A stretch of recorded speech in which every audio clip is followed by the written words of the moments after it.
What's up, everybody? Welcome back to the BBET Games-Cast, episode 2. I'm here with my boy Blue Bones. That's me. My other boy, Superman Jeff 12. Hey. And myself, Sigma. We are back, and we have a bunch of new topics, but we're going to start off with what we've been playing recently. Blue, you want to get started? Let us know what you've been gaming on. Yeah, man. Me and the Boo jumped back on Monster Hunter World. Right, a lot of fun. Yeah, we struggled on our last stream just because. Let me tell you guys what happened. Right, Monster Hunter World is really bad about multiplayer through the story. Yeah, right. This is true. So what you have to do is you have to pass a cutscene, and then they have to pass a cutscene individually, and then somebody jumps into the other person's world. All right. It's a whole hassle, but we tried to prep for it so we can maximize our game time on the stream. That being said, the mission that we were on to hunt the next big monster was just a scouting mission, right? And so it took us forever just to go around this whole map through loading screens, blah, blah, blah, find what we need. Then we have to go through another mission and a cutscene and then do that whole transfer thing. Man, that's just if we knew exactly what we were doing. So man, the whole scout mission took forever, and I was telling my girl, I was like, look, man, it's none of our faults. It just lined up horribly. It's the way the game is kind of developed, because it is super. It's like weirdly punishing to play with other people through the story. Yeah, it's like once the story's out of the way, it kind of eases things up because you're kind of free to do whatever. Exactly. But it's like people want to do story content together. Like co-op is like a big deal. So it's just a weird design decision. Oh yeah. And it's kind of a uniquely Japanese issue too. But you'll find weird stuff like that in a lot of like multiplayer Japanese games. Specifically. Yeah. Like kind of just making people together. Yeah, because Go ahead. no, go ahead. Me and KC did the story together, and we had to keep popping out, popping in, popping out, popping in. Once you finish the story, it's a lot easier when you're just doing the. But it's just getting through the story is very, very tedious. It's a little discouraging to new players. Right. But I'm positive a bunch of people probably bounced off of it and didn't stick with it to like the end game, which is like really, really fun. Yeah, the end game is great, and I did it on the PlayStation 4. I'm trying to redo it on the Xbox now on stream. So yeah, that's where I'm at with Monster Hunter World. Obviously, I'm playing Overwatch. We're bringing back Free for All Fridays next Friday. Right. I'm pretty excited. I think I'm trying to think of who do I want to open up with. You know what I mean? Reaper is my signature, but I'm deadly with a lot of people. Like my soldier is up there, and you know what I'm thinking? Soldier. Those two characters for a free for all are it's pretty weighted heavily in their favor. Like they're very high DPS type characters. It's easy to get a bunch of kills when you got somebody like a Winston or a Symmetra running around, you know. So it's a little imbalanced in that way. Like they didn't like Overwatch is a team game, you know. So it'd be imbalanced if I chose Reaper and no one else could choose Reaper. That would be imbalanced. But then everyone would choose Reaper, which has happened on stream before, and I've still won. And it's not a good time. Point. Hey man, I like winning. Clearly. Anyway, Free for All Friday. We're looking forward to that. We're gonna try and do a couple variations of how we do the game. Maybe a little Total Mayhem action. And if we got enough people, you know, we do our team. So that's gonna be fun. Final Fantasy 14. I'm jumping back on there. I don't know if you guys know, and I've kind of mentioned it here and there before, but Final Fantasy 14 has a huge social aspect, specifically on Instagram. People take amazing screenshots. Yeah, I've seen a lot of that stuff. It's a lot of fun. And so some of the people who are following my screenshots before, they're like, hey, where you been? I'm like, I'm working. Blah, blah. So I'm getting back onto it with the screenshot portion, of course. I got a lot of stuff done combat-wise, but I'm going to work on different aspects of the games and kind of show the viewers what else we can do besides just combat, raids, all that kind of stuff. So, you know, we'll take it off the traditional track just for a little bit. So, like I said, Monster Hunter World, Overwatch, Final Fantasy 14, Wargroove. We're doing our turns through there, and I'm going through the story on Monday. It's like a whole season. Fam, first of all, This story is rough. The first time I streamed it, I got through the whole of Act 1 in one stream, right? So that's 2 hours. I was like, okay, yeah, this is gonna be cool. Finish this game in about 2-3 weeks. And I start Act 2 on the second stream, and I only got through the first mission of Act 2 in 2 hours. So the entire 2 hours was one mission? One mission. Jeez. But it was really cool the way they did it. You know what I mean? They set up the story, and as you're what it feels like you're just making good tactical choices. It was all kind of railroaded anyway. You know, you have options to make it harder for yourself, but you start in this like wooded area, and then you move to a village, and you're trying to take over the village to gain resources to get more people and to survive. And as you're going up the road, they're like, oh, they sprung a trap for you, and there's people coming in the back. So while you feel like you're doing it yourself, they've kind of planned for the best tactical move, and it feels natural. It really does. So I'm enjoying the story so far. Yeah, it was not a boring 2 hours. I'd say that. That's What about you, Jeff? What you been getting into? Well, I've been pretty slow this week with my gaming situation, but I played a little bit more Sekiro.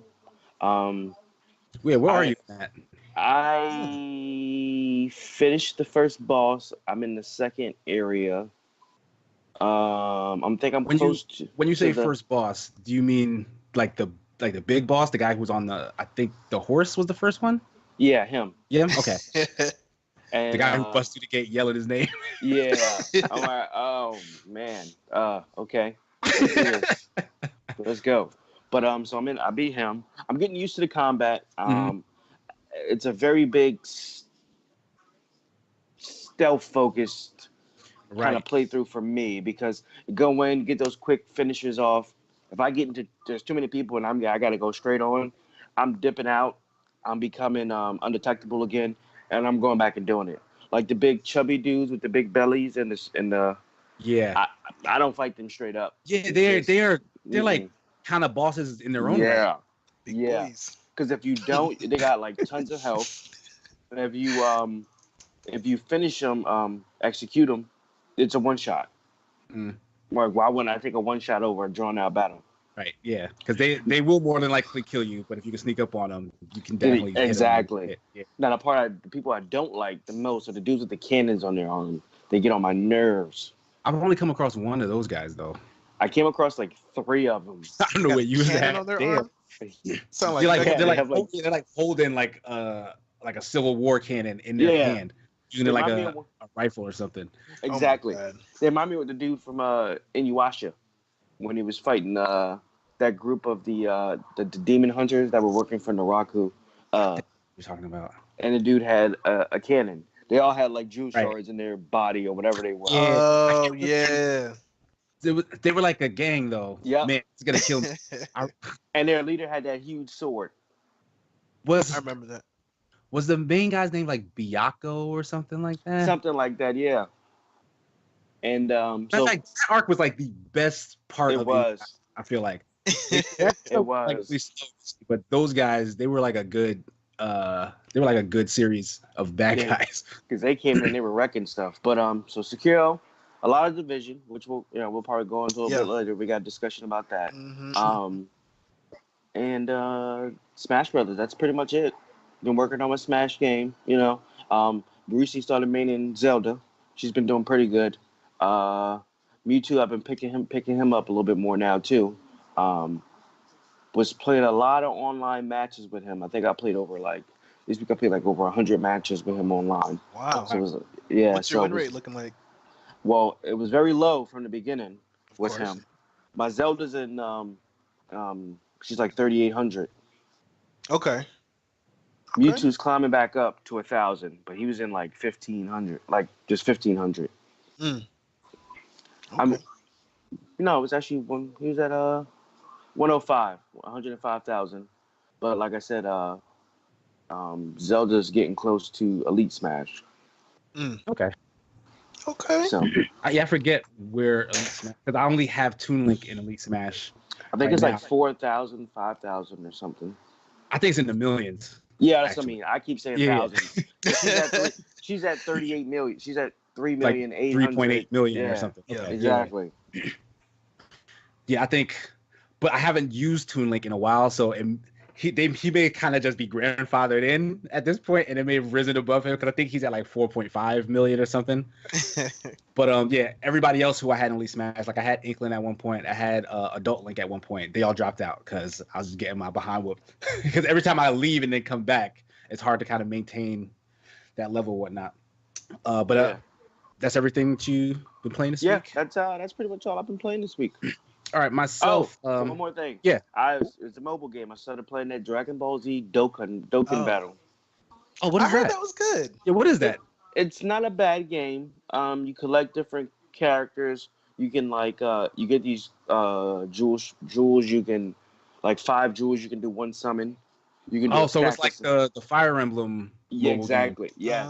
That was what they call it, like a gotcha game or something. Yes. They battle a little bit differently though. Like there's each one has a different color, just like the Fire Emblem game. And you have to connect their orbs. The more you connect their orbs up to the enemy for the attack, the more damage they do. Interesting. So I'm gonna have to get that down. Yeah, I have not touched a mobile game in a good long while. The Bleach one was really good. Brave Battle. Stop. It was really good. Don't hate. Stop. Don't hate. You tried Don't to sneak that one in there. Don't hate. That's what's up. I may check some of that stuff out because I've been hearing a lot about Dragalia Lost as well. Yes. That's low key a Nintendo game. Like weirdly enough, like that's a Nintendo property sitting on mobile and it's been doing like really good for them. So I may check it out, see what that's all. What type of genre is it? The Mario. It's like fantasy, but I think it's also a gacha game. But I don't know what the actual gameplay is like. Yeah, it's kind of like a fantasy RPG type deal. I'm gonna check it out. Nintendo's been dropping a couple gems on the mobile platforms too. Their Mario Run game has been doing great. Yeah, that game is actually good. It's a lot of fun. I play it good. Since launch. I tried to demo a while back. And Mario Kart for mobile is coming out pretty soon, I think too. So I don't know exactly how it's gonna play, but that's probably gonna be like a big deal for them. I think it's gonna be cool to look at. I'm not sure about playing it on a regular basis. But myself, what you got, man? I'm also playing Sekiro. I was on stream the other day, put a lot of time into it, and I had come back to it after like a long hiatus. Man, I really love that game. Like the combat, like Jeff was saying, like it's so different than Dark Souls, but it's like, you guys ever like watched the samurai movie? Like dudes will like stand or like walk up to one another, and then it's like a quick 1, 2, 3 or something. Yeah. Done. That's how Sekiro is for the most part. Like the boss battles are a little more drawn out. Of course. But like enemy, it's like you're killing this guy, you're killing that guy, you're deflecting this attack, you're killing that guy. Like it's dope. Like it looks as cool as it feels, and like that's something that I really appreciate in like game mechanics. So I've been like trucking along. I didn't take too long to beat that Ninja Hunter guy. Once I got to the Harada Estates, I fought him like previously on stream, and he whooped my ass like twice. And then I beat him time after coming back to it. There you go. Sometimes you just need a little break. Yeah, I got a little stuck on Lady Butterfly, and I knew that was a difficult boss fight going in because I've been hearing like stories and stories and stories. But I've been making steady progress. I feel like it won't take super long for me to actually get the best of her. So I'm looking forward to actually going back to that soon. But it may not be this week. Because I think, me and Starboy are gonna be playing some Lego Batman. Batman. Yo, I love the Lego games in general. I've never played any of them. Like they look cute, but like I just felt like it wasn't my speed. But now that Adam is kind of super confident in games now, I kind of want to see how well he likes it. It's a lot of fun. I play the Lego Star Wars occasionally. Of course, I love Star Wars, but they got the whole saga on there, and they actually tell the whole story. But it's all pantomimed, right? Right, because there was no voices. There's no voice. Yeah, it's super cute, and they actually it's one of those games hard to play. Easy to play, hard to master. Right? That classic formula, and I have a fun time doing it. And you can make a little custom character. Then you do this free play mode to get more unlockables and stuff like that. Like, so this game, it's really good. That's what's up. Yeah, I'm looking forward to it. But other than that, I just finished a review for Gamementary. I played a point-and-click adventure game. It's been a while since I those. It's called Irony Curtain. I saw that drop. It was the premise is, kind of a satirical look at communism. Yeah. Like it's really just like making fun of communism as a concept.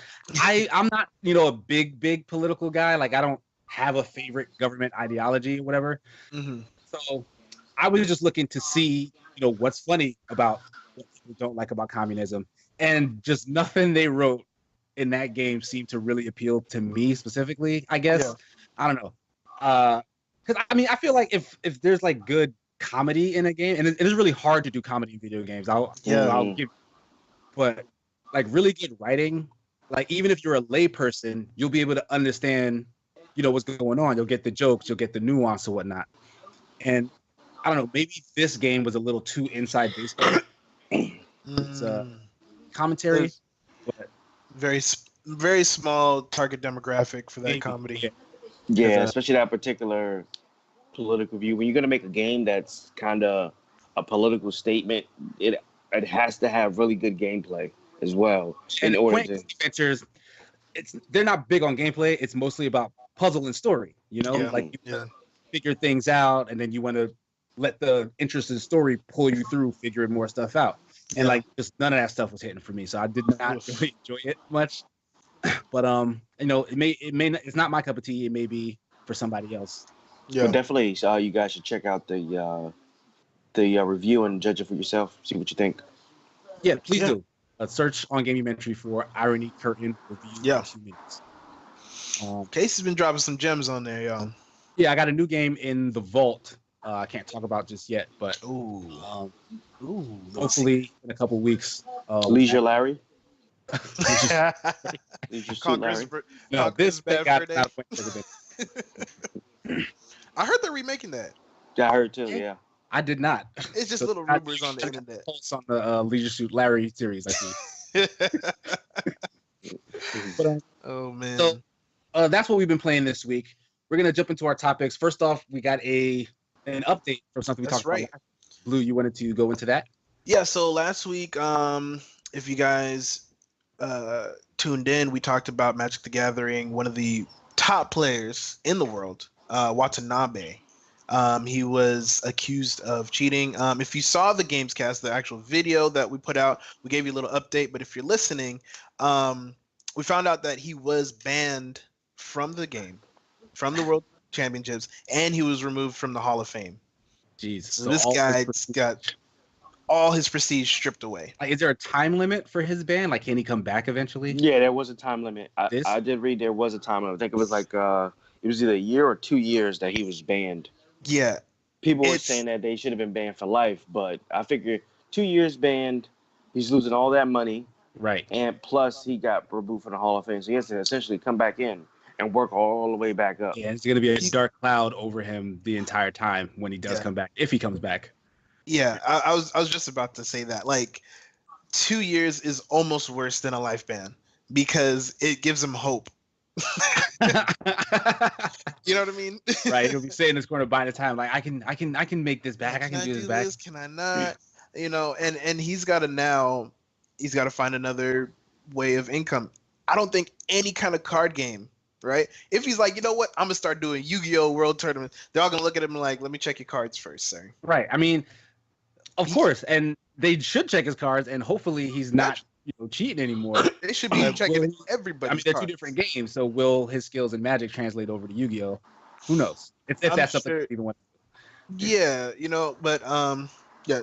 Anyway, that's a quick update. This dude is virtually done when it comes to competitive card games. It's a shame, but he got what he deserves. Yeah. So we're gonna go into our next topic. The Division 2 raid was just released on the 6th. Yeah. So and we actually got a chance to check it out a little bit. Jeff, we did. We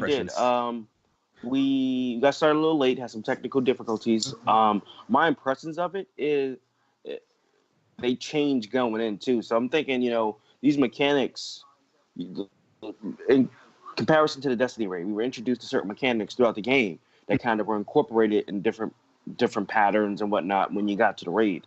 When you say Destiny, you mean like Destiny 2 or like Destiny 1? Destiny 1 was more of so Vault of Glass, prime example. You dealt with a lot of Vex, you dealt with the plates, you dealt with oracles, you dealt with all those things. So when you got to the raid, it was new, but it was also something that a mechanic you were familiar with using for the most part.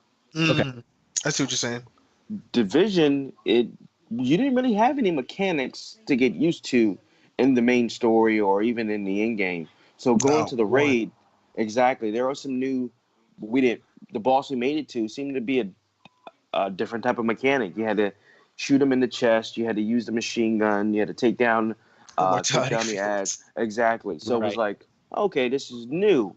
Like brand new. Exactly. So you have to kind of be an experienced raider or have an experienced team to kind of figure these things out.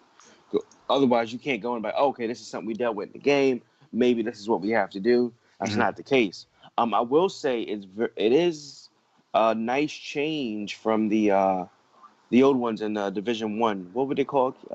Incursions. Yes. Yeah, they definitely not. Yeah, they were essentially one big room. Call a raid. This one seems more in different locations. It moves around. You start outside, you go inside. There's different entry points. Instead of 4 people, there's an 8 people team split into 2 different. I really like groups. The number of people. I'm a fan of that, and I like how they actually separate y'all. Exactly. True. So, I don't know. I have a quick question about that. Jeff, you are the raid team leader. Are you allowed to edit who's in what group? I do not see an option for that. That would be a good idea because you might have all your strong players on one sub team. One side, yeah. And you need to kind of flex it. All people who are running heals on one team, and you need to kind of moved around. That was my main concern. I'm going to play with it a little bit more and kind of see what the ins and outs of it are to kind of see what we can work with. We figured the first boss out for the most part. We just ran out of some time. And doing it the first time with such a big team, we're going to reel in a little bit and kind of have a little bit more control of it to make sure things are clear on what everybody's doing, who we got, what kind of build they're running to kind of see, if they need some help on their build. I think I definitely need some help on mine because I don't think I was spec'd to go in any particular direction. It was kind of because I hadn't been playing so much leading up to it. I was like, okay, maybe I can try to focus on healing, but you kind of need to focus on healing beforehand to be a decent healer. So I was like, okay, exactly. I'm gonna throw that to the side, and because one thing that kept coming up, I was using the revive hive. Yeah. And the thing is, I read about this before, and it only just clicked like maybe an hour and a half into the raid.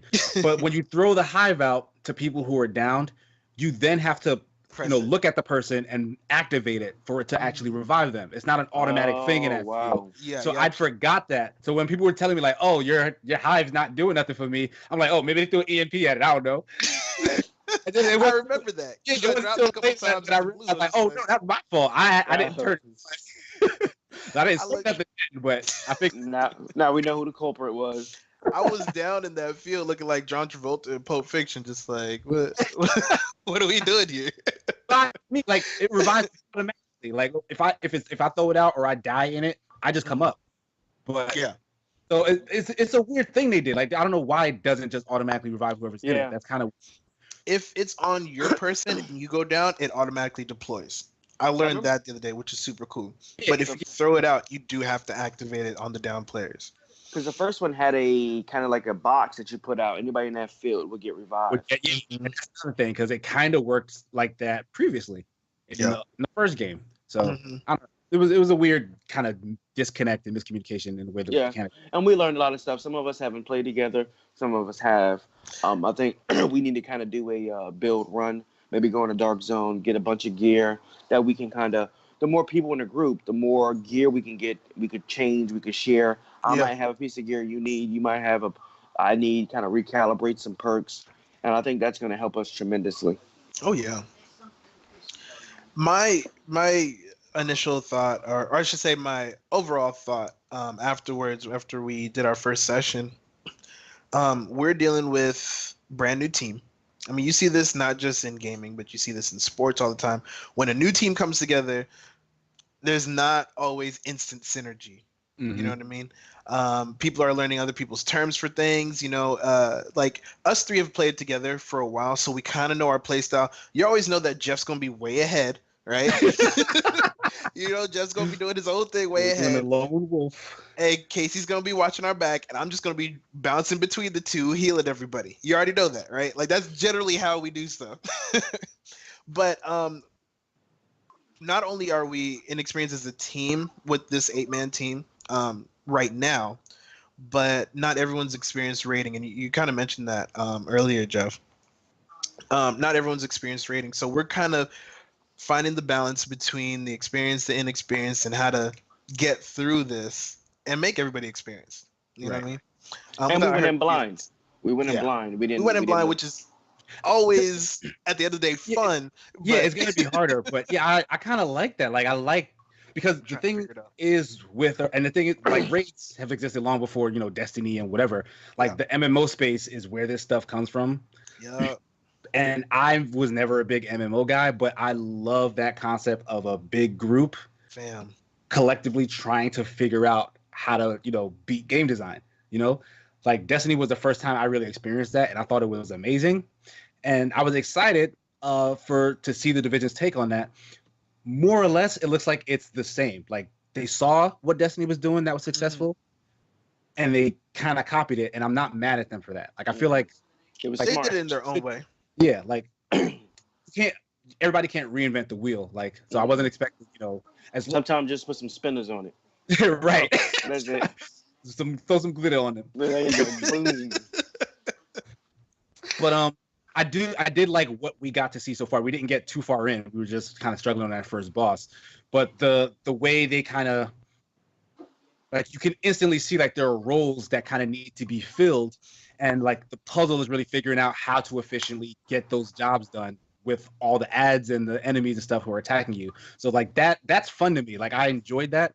And if the rest of that raid kind of keeps that flow up, I think it'll actually be pretty dope. Like I haven't actually watched any videos because I kind of don't want to spoil it for myself, but maybe I will eventually just to check. I'm glad you said that, Sigma. Like one of the biggest things that I pulled from that, we're still figuring out our roles, right? One thing that I noticed, I'm looking down the list, right? Almost everyone's got a healing chem launcher. Really? Yes. Almost everyone got the healing chem launcher. Now I got the healing chem and the healing seeker mines. I'm a healer, if you guys didn't know. Bree and I, we're supposed to be main heals, right? When we're a survivalist and we're in cover and we use a armor kit, it does a regen on everybody in the area. You know what I mean? We're I didn't know that. Stuff. Yeah. See, that's the stuff that I had no idea about, and I'd have been just completely ineffective, which is why I tried to switch. Right. So that being said, right, we're spec for healing. So we got non-healers using up one skill slot for crappy heals when it could be an extra turret or a drone or something else. You know what I mean? So I feel like as we learn to grow as a team, y'all will trust the healers a little bit more and have those incendiary turrets out. Yeah, you know what I mean? We need to kind of more clearly define roles and have people kind of do what they're best at. Yeah, I agree. Yeah. Maybe we can, because I know that the new thing they added with the patch was, so if we go into a mission, it's going to give us a breakdown of what everybody did in that mission. DPS, yes, I love that. Yeah, Destiny did that too. Yeah. Mm-hmm. So it's going to tell you kind of where everybody needs work at, what they should kind of focus on, and how they're doing at the current moment. So I think that's a big help. Yeah, and good. Y'all gonna see, man. My heels be off the chain. I thought them chem launchers. Yeah, they were coming in clutch. You know what I mean? Right.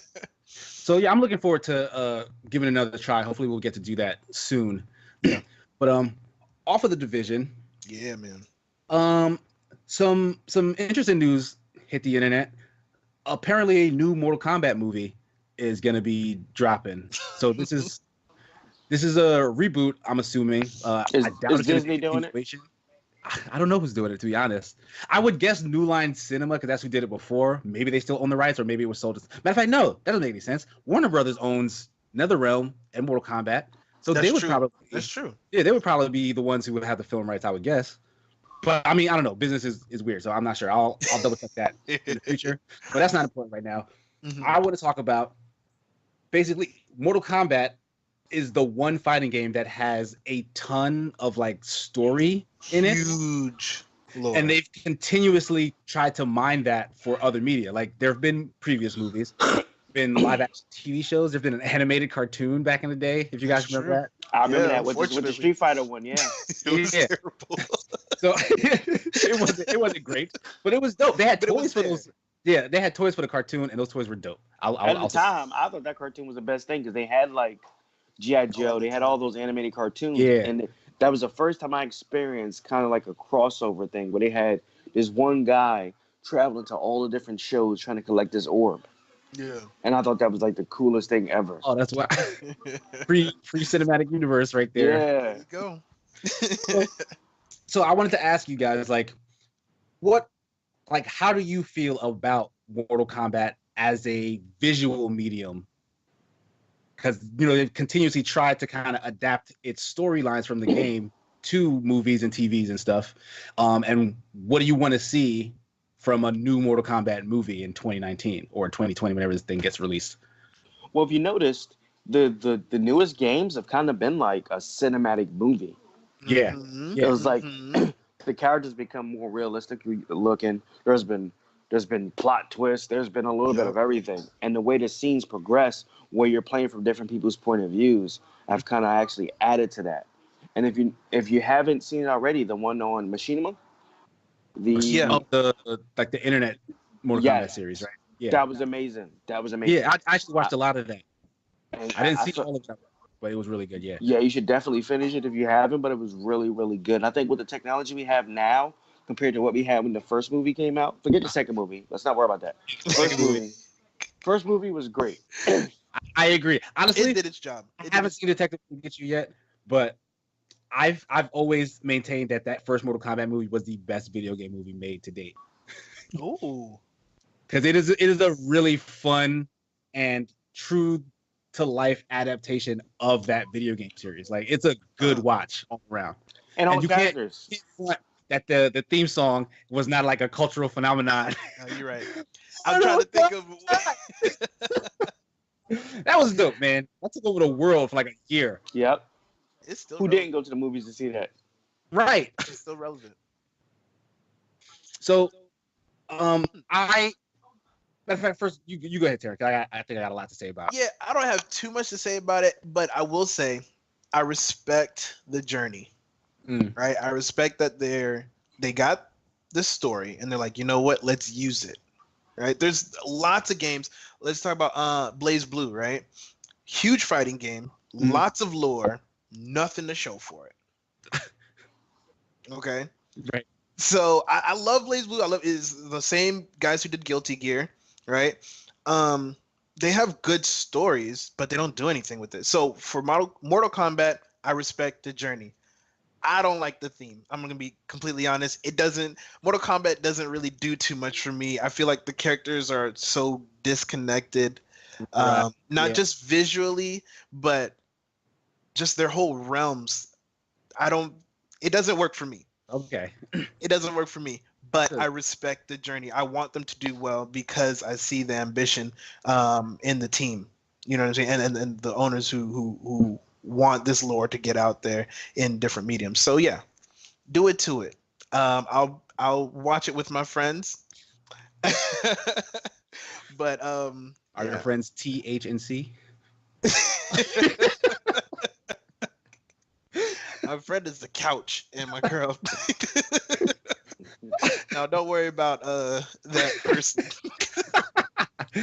I mean, I get what you're saying, because the characters are like from completely different, genres and stuff. But that's kind of the appeal to me. Yeah, and they do sort of explain it. They are from different realms. Like this is a realm of like kind of full of monsters. This is a realm that was kind of a paradise that was taken over by a realm full of monsters. this is Earth. This is something else. So yeah, you get anything you want. Like that's what they've done. Whatever they want. Like they've thrown ninjas in there. They've thrown soldiers in there. They've thrown gods. creatures, cowboys. Right? They can do whatever they want, and that's really liberating and freeing. And the fact that they have so much nonsense packed together, and they still tell you a story that a lot of people find interesting is like super impressive. And it's in a fighting game, no less. Yeah, like no, for sure. Like, so like all the lore and stuff, like most fighting games will have background and lore or whatnot, but I cannot think of any other fighting series that has a story that I've been as interested in. Like the stuff about Kung Lao's past, the feud between Scorpion and Sub-Zero's clans. Yeah.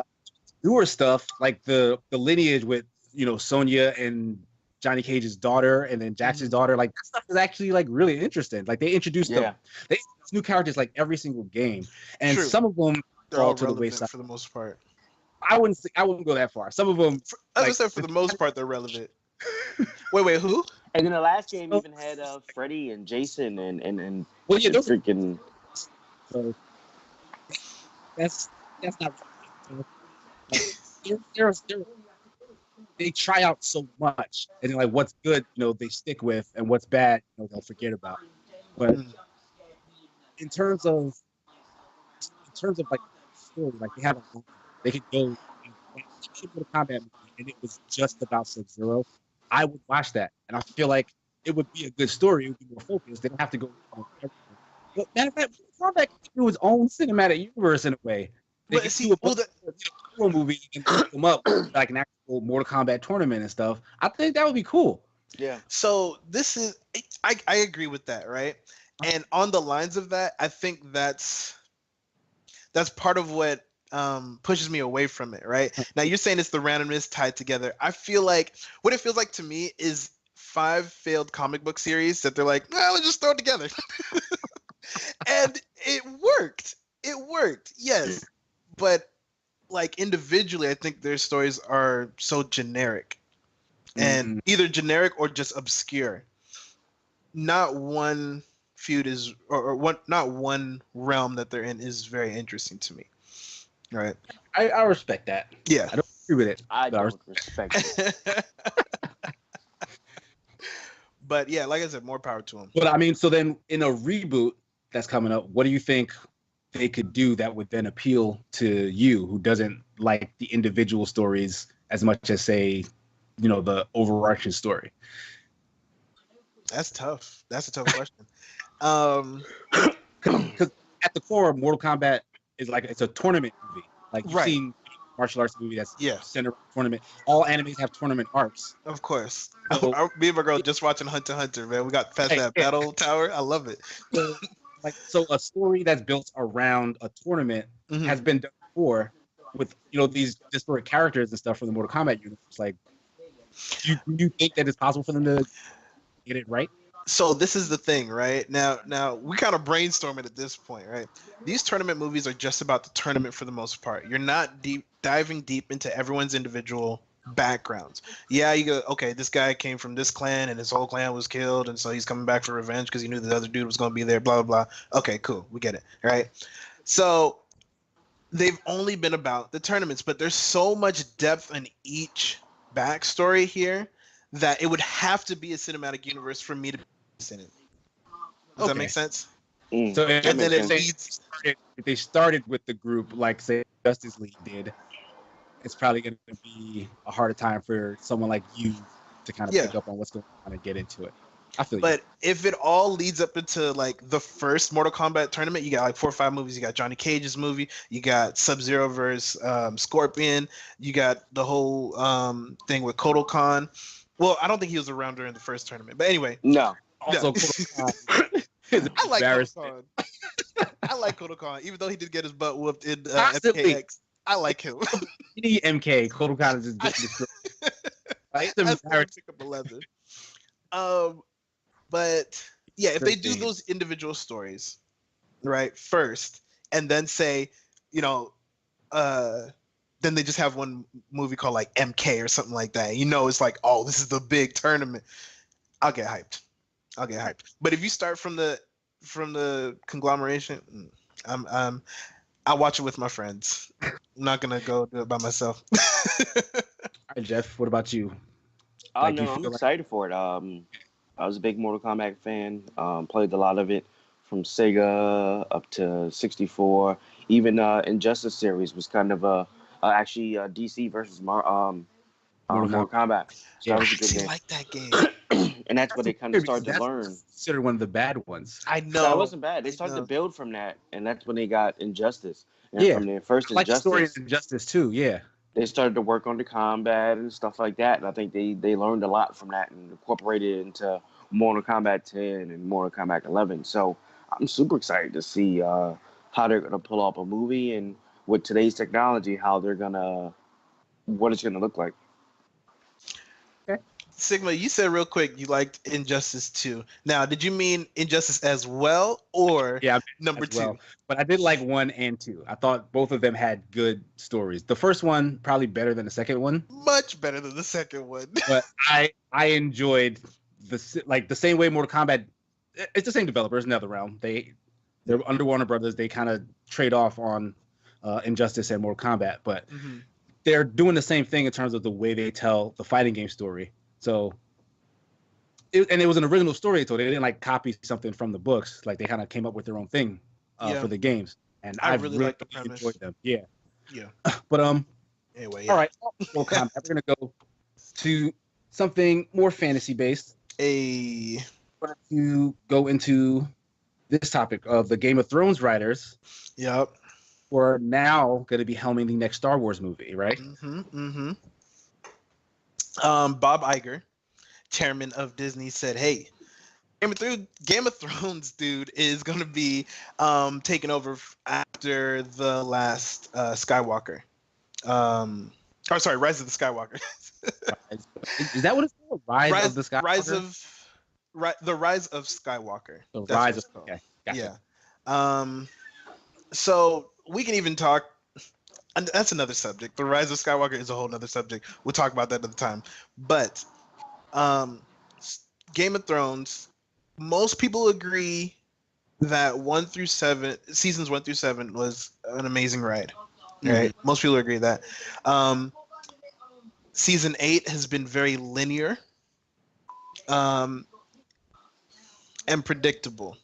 It's been rushed. A lot of people are saying too. Yeah. So Like, it's rushed.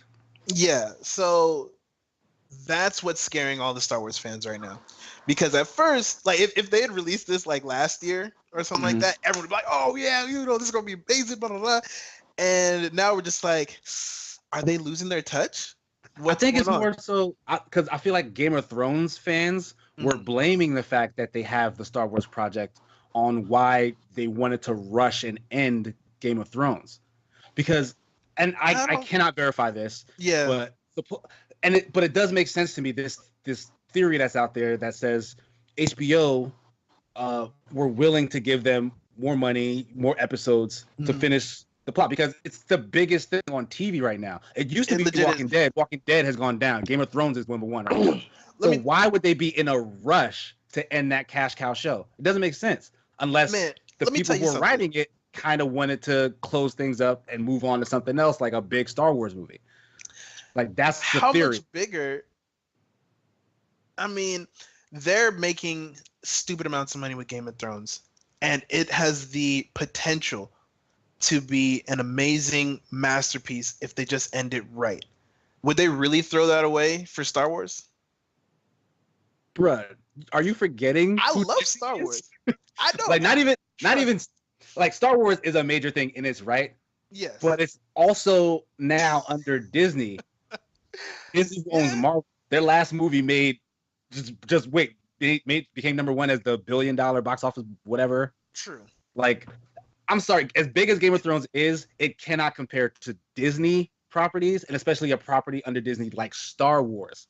Like, Game of Thrones and Star Wars, they're not on the same level.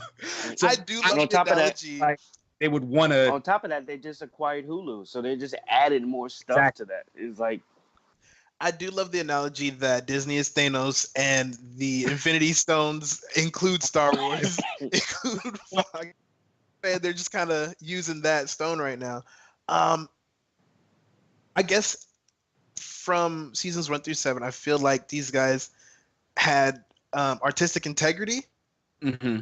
and they wouldn't sell out that much. But apparently, that Infinity Stone says otherwise. You know, also, the Full Metal issue where the source material kind of stopped, and then they had to keep going without it. So a lot of people, even before then, were thinking that was maybe problematic because things were starting to diverge a lot more from where they think maybe the actual author George R. R. Martin might go. But that man hasn't written anything else yet, so who knows how that story's gonna end? Apparently, he had the skeleton in his mind and shared that with the runners, so they are reaching the same conclusions just in different ways, supposedly. But I will say, who knows what? Maybe he'll just change his book. I'm very cautious now. Like, I'm very cautious about what they're gonna do afterwards. Right now, the last two movies, not everyone has been on board with, and we're talking about Star Wars right now. And I feel like the Star Wars franchise needs a facelift, right? The last two movies, they've been kind of trying to say, "Hey, look, we're doing things differently." They almost, I think that was some of the lines in the second, oh my gosh. I am having. What was the last? The Last Jedi. Yeah, the last. In the Last Jedi, they're saying like, look, we don't have to do it this way anymore. We can do things differently. We can do. Yeah, there were characters who I think were saying things along the lines of that. Exactly right. So I feel like that's an overarching theme, and people are not always comfortable with change. So these guys really have a huge responsibility if they want to respect LucasArts and the Star Wars saga trilogy, however you want to call it. The Star Wars story, right? But they're writing and directing, like they're in charge of all of it, or I don't think they're in charge of all of it. There's lots of canon material that has just been improved, that people are going to use, and we're kind of hoping that they go with. A lot of fans want the Old Republic to come through, and the Old Republic happens centuries before Star Wars episode. Prequel stuff, right? Prequel stuff, some heavy prequel stuff. There's books, there's games that are considered canon. Or they were. Did they bring them back? No, they're like today they're canon. There's a lot of stuff that was nixed. Yes. Yeah. Like a whole culling. Knights of the Old Republic from BioWare, the 1 and 2. Those were considered canon before. And then when the newish trilogy came out, they was like, no, they started cutting that stuff. So was that or some of that stuff has been they picked and choose different details of it. Okay. Right? The whole Revan. It sounds like a mess right now. It is a mess right now. It is a mess right now. As a Star Wars fan, we just kind of floating out there in the galaxy, just waiting for someone to say, "This is canon. Let's go." The newest, and we're not gonna go too far into Star Wars stuff, but the Fallen Jedi is another example of the whole LucasArts locking stuff down. The Fallen Jedi, or is it called Fallen Jedi? Yeah, Star Wars Fallen Jedi. The newest one that's coming out is considered canon. Yeah, it's gonna take place before Order 66. No, right after Order 66. Yeah, it's it's supposed to start in and then go into after it. How he survived. Exactly, how he survived, and he's kind of blending in as a Jedi in an anti-Jedi world, which is, guys, when this story comes out, look out for cameos, or I should say Easter eggs from Star Wars Rebels, because I know it happens around the same time. Sorry, not Rebels, Clone Wars. Clone Wars. Oh, okay. It happens around the same time. Rebels too, though, because you have an older Ahsoka and stuff. That's true. That's true. Oh, no spoilers on that, man. Come on, that's a great story.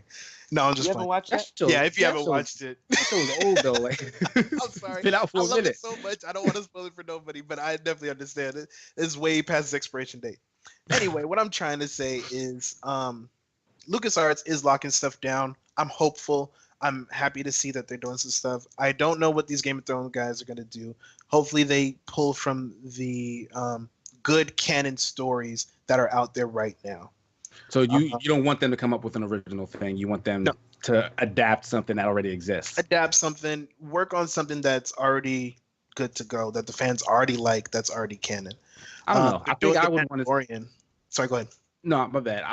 I would kind of want to see them do something new. Like, they keep going back and forth. Like this criticism I've been hearing is like, oh, it's such a galaxy, but they keep focusing on like the same 8 people. Oh yeah, no, trust me, I'm tired of the Skywalkers. As a Star Wars fan, I'm like, Skywalkers are done. You know, I'm not saying they should all die off the face. No, I'm just saying let's talk about somebody else. Yes, but I kind of want to move things forward. Yeah, like, exactly. Like let's have new things, new issues, new whatever. Like Vader served because having to go back in the past still kind of connects you to all the stuff that you know. If you look at the Old Republic, not one of them talks about Skywalker. But it's still something that already exists, is what I'm saying. It's like I hear what you're saying. You're in a box, and it's still the same old Star Wars stuff. I want to see, and I'm not the biggest Star Wars fan in the world, so maybe this is blasphemy. But I want to see like some just brand new nonsense. Like give me a speeder bike that has lightsabers on it, because why not?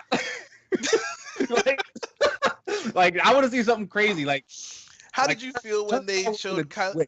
Like, how did you feel when they showed Kylo Ren's lightsaber? I thought that was cool. A lot of people were like, cool why would you do that? Why would you do that? It actually makes sense. If you have a hilt guard like a regular broadsword, and he used it past you, it's gonna block. Like that's practical. I thought it was cool. Yeah, I thought it was dope. Yeah, I liked it. But yeah, did you have anything else you want to add to the? Yeah, just real quick. Mandalorian's coming out. Disney Plus is going to be that streaming service, right? And they're going to put out a live action series, The Mandalorian. It looks super, super, super, super cool. If anybody knows anything about The Mandalorian, this is more off of Jedi, like non-Jedi stuff, Sigma. So you might be interested in this. It's like the bounty hunters and stuff. Well, Fett and the Clone. Well, that's what it came from. That's where. Yeah. Yeah. These cats, right? Like Jango. Mandalorian, whatever. Yeah. Okay, so Jango Fett was a Mandalorian. Boba Fett is his son, or technically his clone, right? Who took up bounty hunting. Now, the cool thing about the Mandalorians, if you watch the Clone Wars, if you watch Rebels, they are formidable people. Like Jedis are afraid of Mandalorians. Space or something. What's that? The Spartans of space. Pretty much. Their armors are like eons old, and they've been just collecting all kinds of materials, and they say the blood, sweat, honor, blah blah blah. Like every Mandalorian that has armor on, it's been passed down through their family. They don't make new stuff, and they got a special type of hazardous. These cats are dangerous. Like I said, there's a whole great Mandalorian war back in the day. Jedi are afraid of Mandalorians. I'm super excited to see something focused on the Mandalorians. There's a whole bunch of lore on them. Yeah, I'll check it out. Yeah. And the clones are based off of a Mandalorian person. You know what I mean? And the clones are crazy too. If you see them, again, Clone Wars and Rebels, I hate to keep going on Star Wars because I love it, but real quick, if you want to solidify the prequels, right, I should say legitimize them, watch Clone Wars, watch the Rebels. Okay. I've seen some of Clone Wars. I haven't seen any of the Rebels. I'll try to catch up on that stuff because I do like Star Wars. I'm just not like a super fan. Like I'm not at Blues level. Clone Wars will make you a much bigger fan if you watch from beginning to end. I've cried in the whole series maybe 2-3 times. My girl, I'm not gonna put her on blast, but it's an amazing series. It gets you hyped for non-Jedi characters because you see how much they contribute to the overall force. And you get to see a lot of why Anakin is so emotional in episode 3. Because if you just watch 2 to 3, you're just like, why is this dude such a jerk about everything? Why is he extra sensitive? Clone Wars is literally that time period, right? That time period, yeah. Okay. You get to see why he's emotional and why like every little thing ticks him off because this dude's been dealing with this for a long, long time. Gotcha. So anyway, let's go off that. All right. So we're gonna put the Star Wars talk to a close. Yeah. All right, I'm good. And we're gonna move to another Disney related thing. The late great Stan Lee, may God rest his soul. Apparently his ex-manager though was recently charged with elderly abuse and 5 counts of such against Stan Lee himself before he passed. Blue, I believe you brought this story up. Kaya Kaya, I think is how you pronounce his name, Kaya Morgan. Just like Sigmund said, 5 counts of elderly abuse. At the end of his life, Stan Lee put a restraining order against this dude. Because he was caretaker and his manager or something like that. Caretaker, manager, and he was doing some social media for him, supposedly. A lot of people, right now, they're still trying to decipher what tweets and social media posts were actually Stan Lee or approved by Stan Lee and which were this dude acting wild. Like, abuse is a nice way of saying that he was exploiting Stan Lee. In my opinion, he was exploiting Stan Lee. So it's not like physical abuse. Like, he didn't like push him or like punch him or something. The articles I read, I didn't see anything about physical. I mean, it's like an actual charge. I don't think there's been a case or anything yet. Yeah. So yeah, maybe it's still a little early in the investigation. Yeah, smoky. But come on, man! Like, this is Stan Lee. Why would you do that? Like, what? I'm sure Stan Lee ain't no saint, right? He's been accused a couple times of sexual assault or I didn't know that, to be honest. Yeah, to a couple of his interns. He's been a little handsy. He's a dirty old man. We can see that, right? Like, let's be honest, right? Now, let me go ahead and say, I'm not condoning sexual assault. I'm not condoning sexual harassment by any means, right? Of course, no. I also don't think the elderly should be abused. Especially... I think those are positions that you'll find on. some. Yeah. I get some support on that, right? But I mean, I'm just trying to find the motivation, right? Yeah, you could say greed, money, blah, blah. I feel like it'd be a lot easier to be in Stan Lee's good graces than it would be to exploit this dude. But I mean, that's the thing. It's usually just greed based, right? So. But I mean, if you're find a way to, siphon money from him or to just get him to do things that benefit him as the manager over, Stan Lee himself, that's just greed. So I can definitely see it when certain people are put in certain positions, they look at, opportunities to exploit people and take advantage of situations as just that, as opportunities. They don't look at like, oh, I get to. Because to us, it's like, oh, Stan Lee made all this stuff that we love. Yeah. To him, it's business. Respect for the guy. Yeah. To him, it's like, oh, I can get this, that, and the third out of the situation, and it sucks. But I mean, who knows what's gonna happen in terms of this case? Like, he's not like convicted of it. Maybe not convicted yet. Yeah, maybe definitely charged. Yeah, but for them to bring up charges after he's dead means there's probably something there. Yeah. Because I think they would have, if they didn't have anything, they would try and play off of. I feel like, unfortunately, people would try and play off of Mr. Lee's death and try and use that in an opportune time if they didn't have anything. Right. Yeah. Okay. I don't know. It's a sucky story. But we'll keep our ears open. We'll see how the resolution plays out, if that actually hits the news or not. Because in most of these cases, if say this guy's completely innocent and none of this actually like took place, or you won't hear from it again. Yeah, won't hear about it again. So, or if someone makes a deal. Yeah, please. Yep. True. And that's the crappy part, because we're not gonna know for sure. Yeah, and Stan Lee, who has passed away already, is not going to be given his side of the story at all. Yeah. So. Yeah. Well, we're going to move from that tragedy to another tragedy. The Red Dead Online. You can stop right there.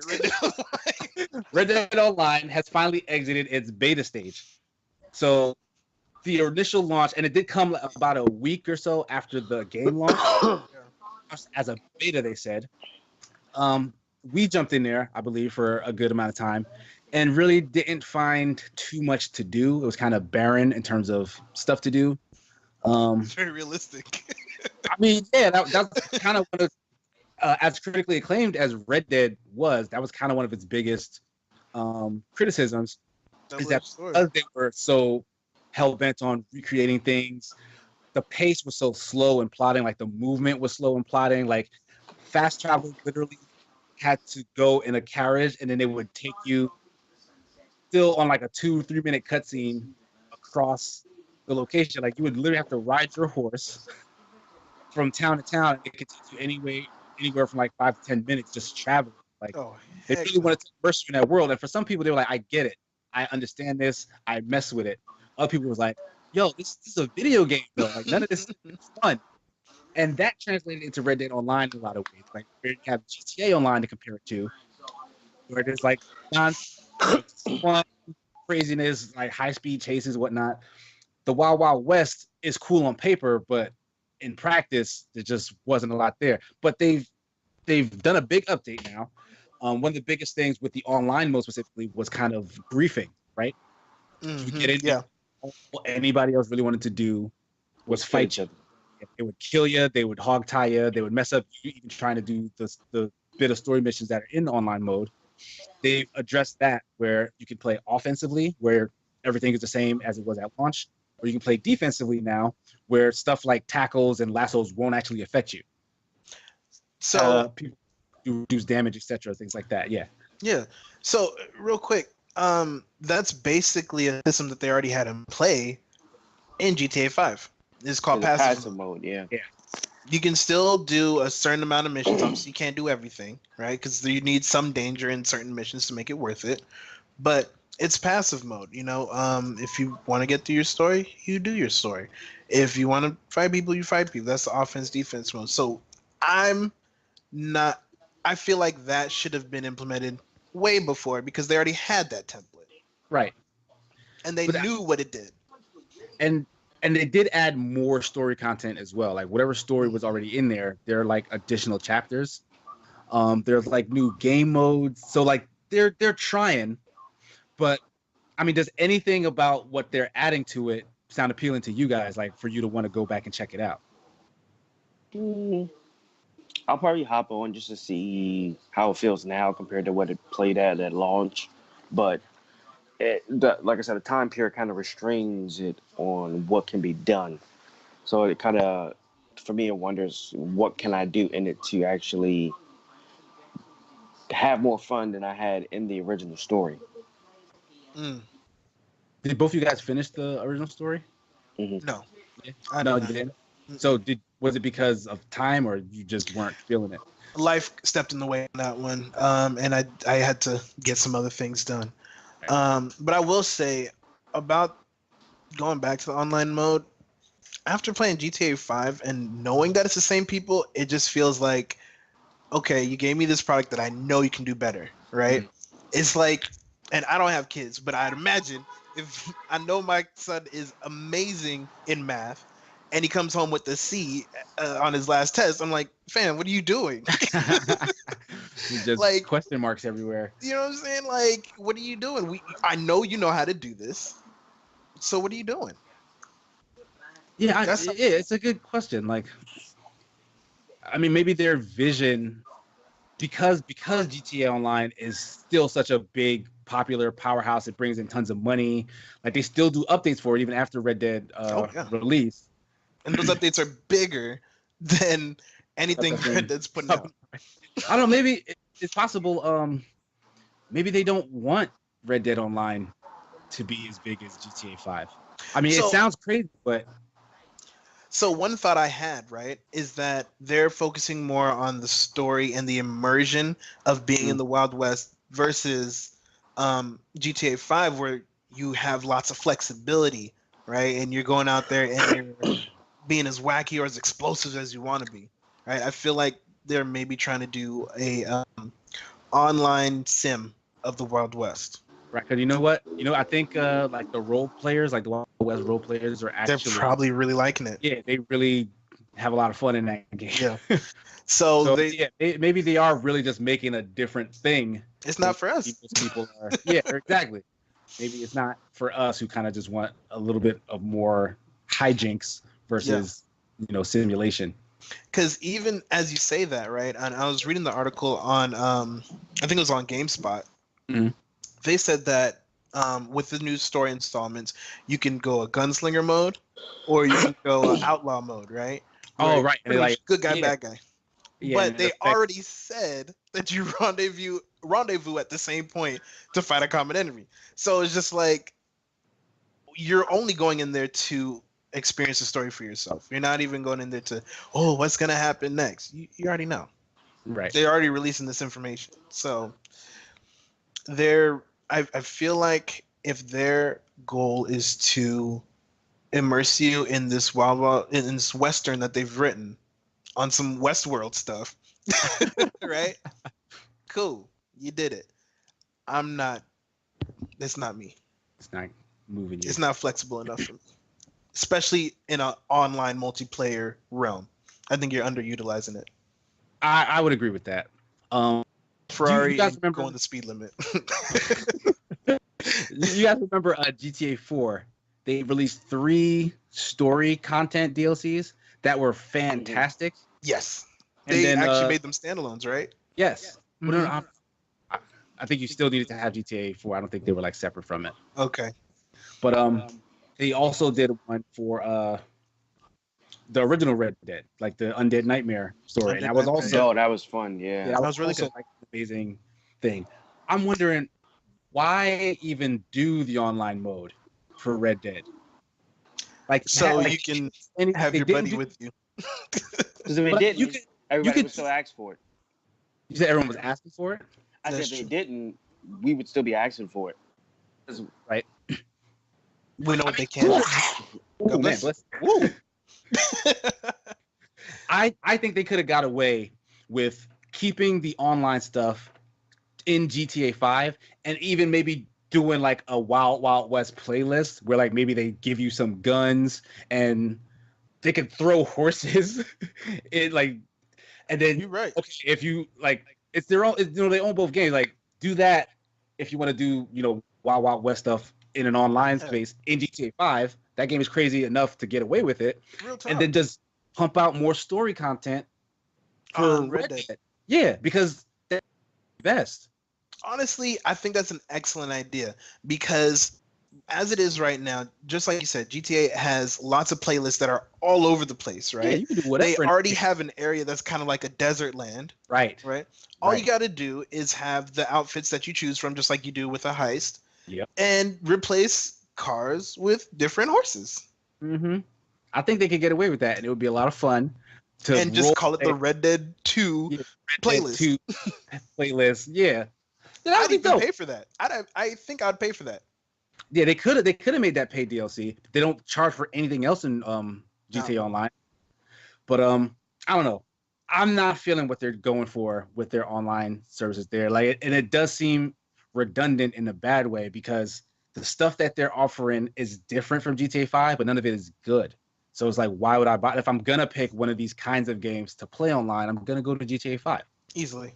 Even with this update, it has not excited me yet. I mean, they're still working on it, so who knows what come in the future. I'm thinking if they start going more into the supernatural stuff like vampires, werewolves, zombies, whatever, maybe it'll pick up. It'll get more exciting, but it doesn't seem like that's maybe what they're looking to do at this point. And doing that would counteract all the claims that they had before of immersion and Wild West, real Wild West simulation. That would just drop all of that.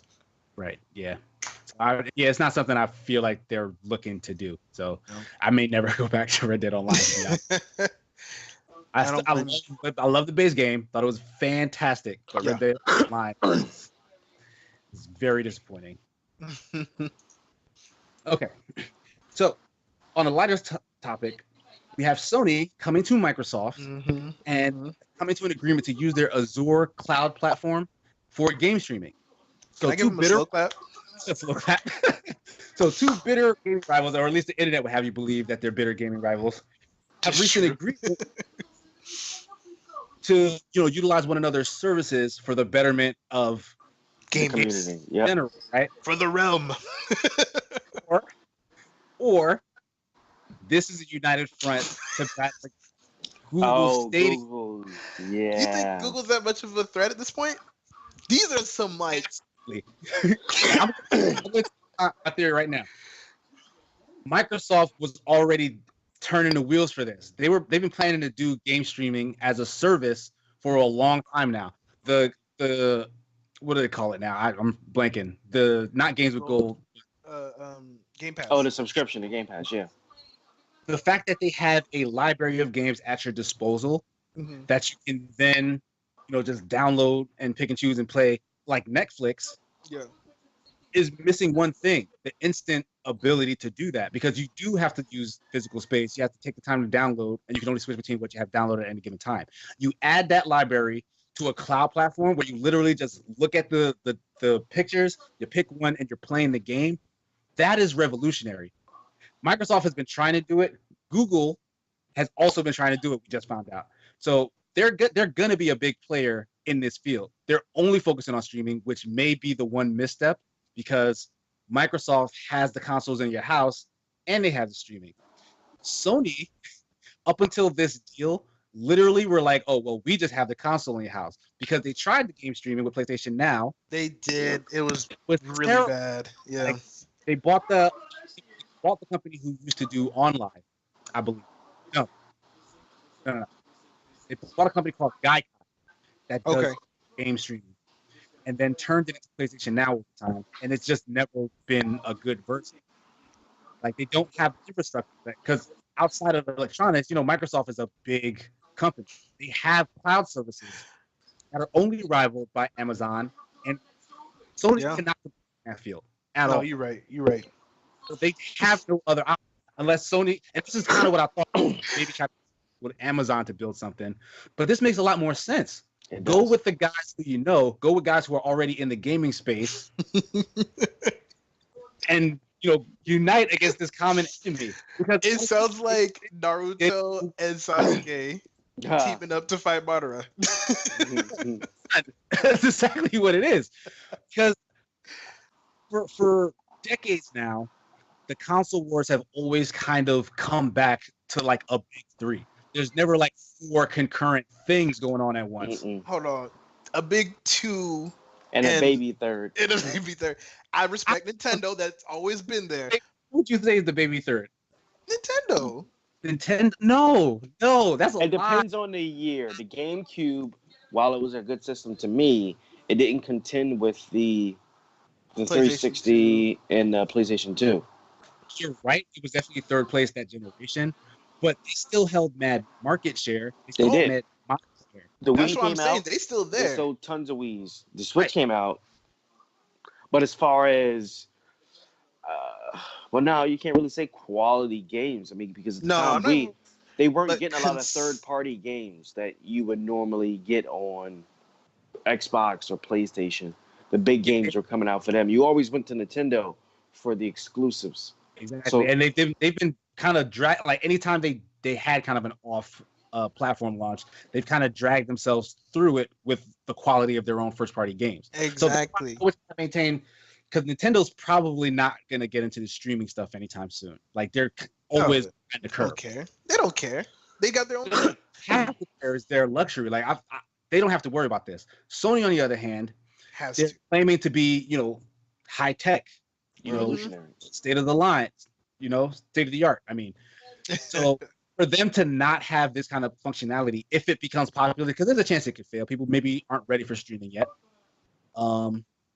But for Sony to not have the option at all, or to have a very bad option, would relegate them to basically being kicked out to the curb entirely. Because honestly, I personally feel like streaming is the future for games, and it's okay to have a physical version as well. But if you just have physical and don't have anything for streaming, you're gonna have a bad time.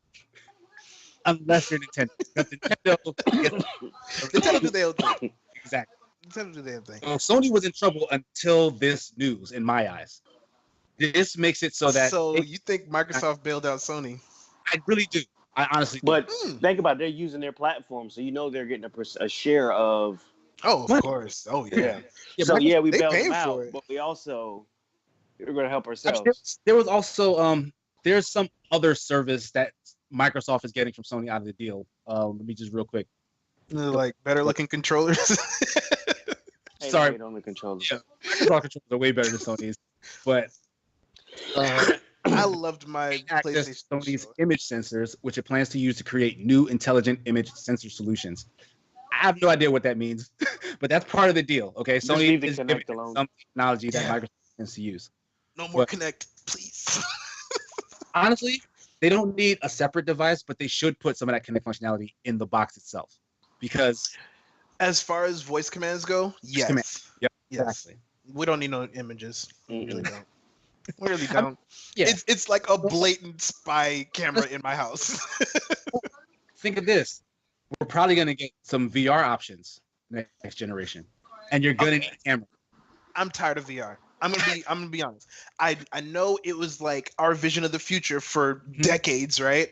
I'm tired of it. It's too much to set up to enjoy the immersion. Much now because say again. I'm sorry, I didn't hear you. Ready Player One / Sword Art Online. I'm good too. You know what I'm saying? Like, whoa, though. Like we didn't start with the iPhone 10 or whatever. Of course, did we? iPod Nanos or whatever. I mean, so we're gonna get there. Like, but you gotta get there. Are we though? I feel like. Have you seen? I feel like it's too much money to get there. I don't feel like people trust it. Technology drops in price. Have you seen the new Oculus Quest? I think it's called. It's a wireless headset. Yeah. So they're getting there. Like it's less powerful than the one that's all rigged up with the Of course. But they're getting there. Like over time, it's gonna get more sophisticated. It's gonna get easier to use. I'm open to that. So at my school. Sorry, go ahead. No, go ahead. So I attend the Art Institute of Atlanta right now, right? And they have a whole gaming department. Their VR studio is not in use right now because there is not a good amount of job opportunities right now for VR development. I mean, yeah, and it's discouraging for people to innovate VR when they're not getting paid enough. And we could talk more about game developer abuse that we talked about last stream. But that's just an added level to the market being super small for VR right now. So it is still niche. It's very boutique and expensive. I feel like it's a campfire out in the cold that is on its way out. I feel like the exact opposite. VR is going to have its heyday. Well, we can actually have this as a whole separate discussion. Right. There's so much we can go into it about this. That's but true, I do think talk about the cloud. the more combatants in the ring, it's going to make the whole battle, the whole war that much more entertaining, that much more profitable for everybody. So that it's always a great ninja war, man. Yes. We're all ready for this. Yeah, I'm really excited for E3. I don't think Google's announced that they're doing a conference, but I think they should. Like, if they really want to be taken seriously in this space, you got to show up at the big show. Exactly. You think they're gonna wait? I don't know. I mean, they could go the Nintendo route and just do a video in the vicinity. Oh, do like a of Google E3, but they Direct. still need to announce it. Yeah, like a Google Direct. But they still need to announce that they're gonna do it at a specific time around E3. Maybe they won't show up at the actual venue. Because you got to build the hype. You can't just say, "Oh, right. Surprise!" Yeah. I don't know. Like, this is the thing, right? Companies like Disney could do stuff like that, right? People like Beyonce can do stuff like that. Google, I think, has enough clout to do something like that. I mean, you may be right. But it's planning. So people are like, oh, this game is coming out then. I got to save money. I got to do this. I got to do that. I got to do this. Like, if In-Game came out today, it's like, shit, I got to work. I can't go. No, it's, I'm going to make sure I'm off on that day to go see it. For people to get excited about actually diving into this stuff. I see.